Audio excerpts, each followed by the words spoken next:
Hello বন্ধুরা, চিংড়ি মাছের পুর দিয়ে আজ বানিয়েছিলাম সিম ভাজা, আর সেটাই আপনাদের সাথে শেয়ার করলাম। সিমগুলোর দুই পাশ থেকে আঁশগুলো ছাড়িয়ে ধুয়ে রেখেছি। এবার সিমের মাঝখানটা একটা ছুরি দিয়ে চিড়ে সিমের বীজগুলো বার করে নিয়েছি।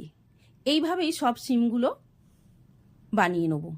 এবার মিক্সির জারে কুচো চিংড়ি আগে থেকে পরিষ্কার করে ধুয়ে জল ঝরিয়ে রেখেছিলাম।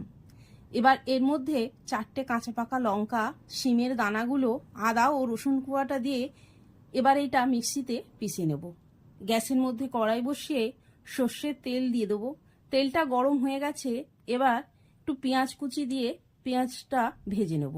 তারপর চিংড়ি মাছের পেস্টটা দিয়ে লঙ্কা গুঁড়ো, হলুদ গুঁড়ো, স্বাদ মতো নুন, একটু চিনি দিয়ে সব একসাথে ভালো করে ভাজা ভাজা করে নামিয়ে নেব। দেখুন বন্ধুরা, ঠিক এইভাবে। একটু পুরটা ঠান্ডা হলে সিমের ভেতর এইভাবে ভরে নেব। গ্যাসের ওপর একটা ননস্টিক প্যান বসিয়ে অল্প তেল দিয়ে দেবো।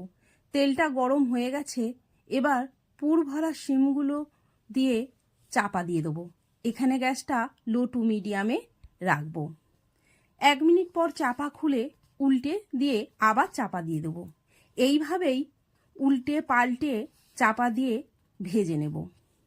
এবার একটা প্লেটে এই পুর ভরা সিম ভাজাগুলো পরিবেশন করে দেবো।